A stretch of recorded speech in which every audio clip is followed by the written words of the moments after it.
بسم اللہ الرحمن الرحیم۔ الحمدللہ، آج ہماری تلاوت کا آغاز 19ویں پارے سے ہوا۔ وہ کافر جنہوں اللہ سے ملاقات کا کوئی ایمان اور کوئی یقین نہیں، ان کے بیجا مطالبات کہ اللہ کے فرشتے ہم پر کیوں نازل نہیں ہوتے، ہم اللہ کو خود کیوں نہیں دیکھ پاتے، فرمایا ایمان کے بغیر ان کی ساری ساری کی ہوئی اعمال ان کی کوئی حیثیت نہیں ہوگی، اور کل قیامت کا منظر ہے جب انہیں افسوس ہوگا کہ کاش کہ ہم ایمان لے آتے، تبھی کی اطاعت کر لیتے، اور مارے حسرت کی انگلیاں چبا لیں گے، اور افسوس اور حسرت کا اظہار کریں گے کہ فلاں شخص کو دوست نہ بنایا ہوتا جس نے آج ہمیں گمراہ کر دیا۔ برے دوست کی شرمندگی کل قیامت میں آدمی کو اٹھانی پڑے گی، اور حسرت ہوگی کہ برا دوست کیوں بنایا۔ اچھی صحبت، اچھی دوست بھی اللہ کی بڑی نعمت ہوتی ہے۔ گھروں کا ماحول اچھا نہ بھی ہو، بچوں کو اچھی صحبت، اچھے دوست مل جائیں تو زندگیاں بدل جایا کرتی ہیں۔ گھروں کا ماحول کتنا ہی اچھا کیوں نہ ہو، صحبت غلط ہو جائے، دوست غلط ہو جائیں تو ماں باپ کے لیے شرمندگی کا باعث بنتے۔ کل انہیں بھی افسوس ہوگا کہ غلط دوست نہ بنائے ہوتے۔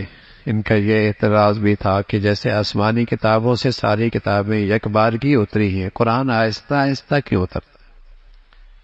اللہ رب العزت نے اس کی حکمت بتائی۔ کتاب پر آزمائشیں، آپ پر حالات، ہم آیت اتار دیتے ہیں جس سے آپ کے دل کو اور تقویت ملتی ہے۔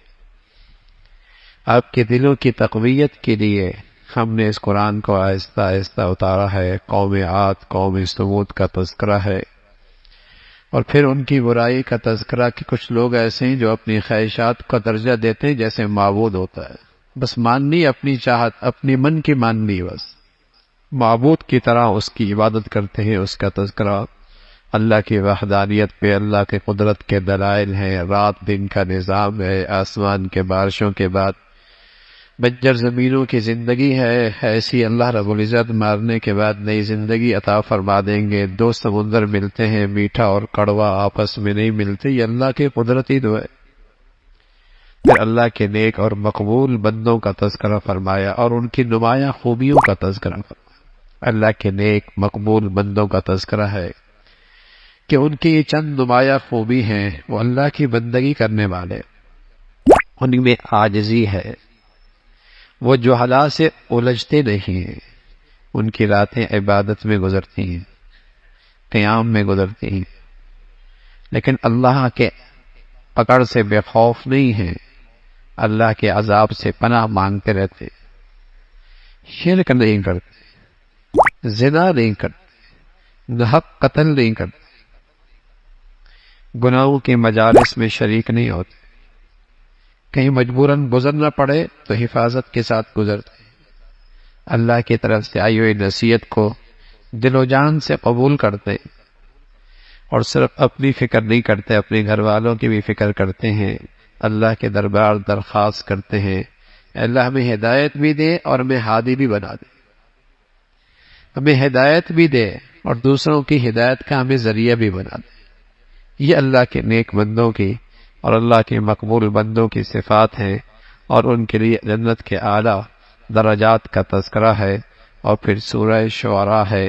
آپ علیہ الصلوۃ والسلام کا جو غم تھا اور دکھ تھا کہ لوگ ایمان کیوں نہیں لاتے، اس پر آپ کو تسلی دی گئی۔ فرمایا اللہ کی قدرت کو بہت ساری نشانیاں ہیں، زمین آسمان پہ پھیلی ہوئی ہیں، لیکن لوگ غور نہیں کرتے اور یقین نہیں رکھتے اللہ کی ذات پر۔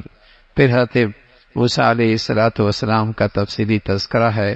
فرعون سے جب بات چیت ہوئی اور آپ نے ان سے خطاب کیا تو وہ اپنے احسانات جتلانے لگا کہ تیری پرورش تو ہمارے یہاں ہوئی، اور ہم نے تیرے ساتھ یہ سلوک کیا اور تیرے ساتھ یہ احسانات کیے۔ حضرت موسیٰ علیہ الصلوۃ والسلام نے بڑی سادگی سے اللہ کا تعارف کرایا۔ رب تو نہیں ہے، رب تو وہ ہے جو زمین و آسمان کا پیدا کرنے والا ہے، مشرق اور مغرب کا رب ہے۔ اس انداز سے جب گفتگو کی تو جواب تو اس کے پاس کوئی نہیں تھا، مقابلے پہ آ گیا۔